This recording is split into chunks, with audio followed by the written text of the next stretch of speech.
I've seen hope grow during my time here at Traffic 911. And the scripture that comes to mind when I think of hope is hope deferred makes the heart sick.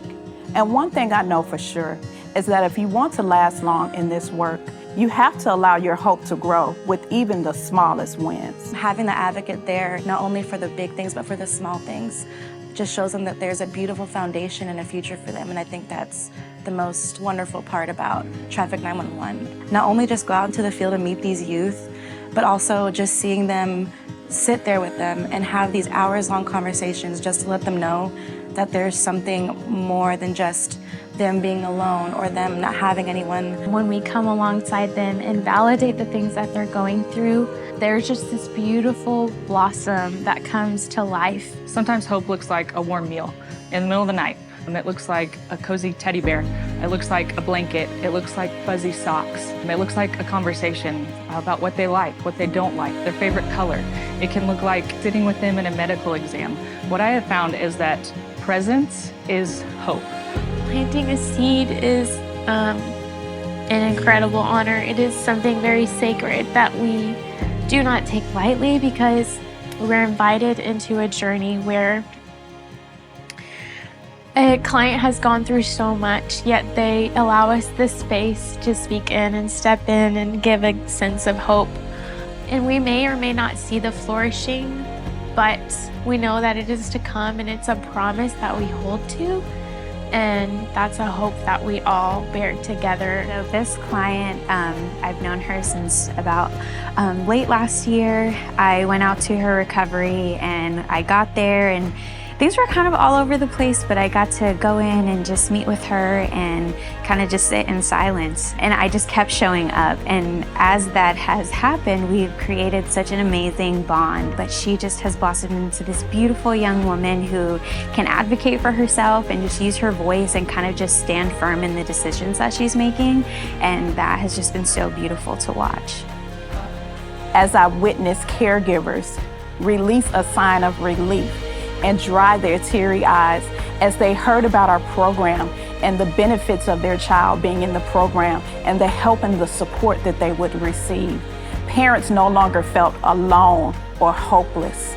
Caregivers needed a space too to process their thoughts and feelings surrounding their child's experience, but they also needed a space to process their own unresolved childhood trauma.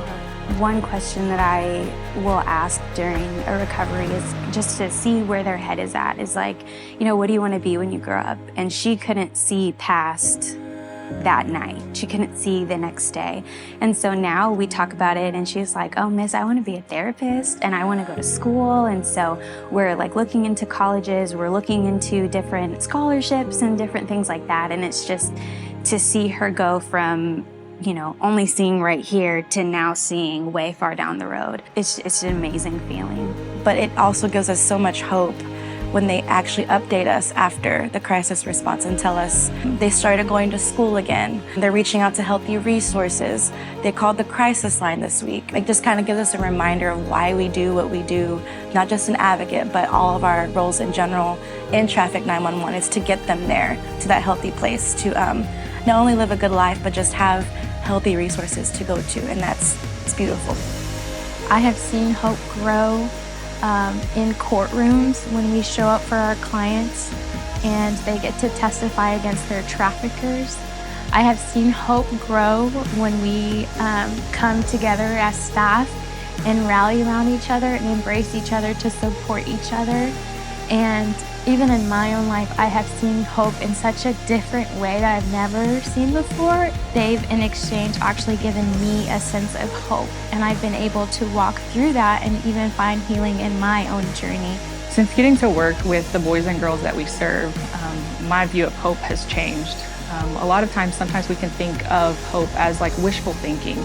Like hope, that is not what hope is. There's this deep-seated, deep-rooted hope that things can change. There's this belief that things will get better.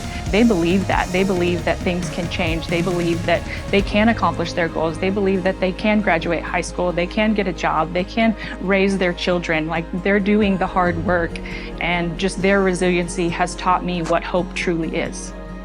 Hope grows here. Hope grows here. Hope grows here.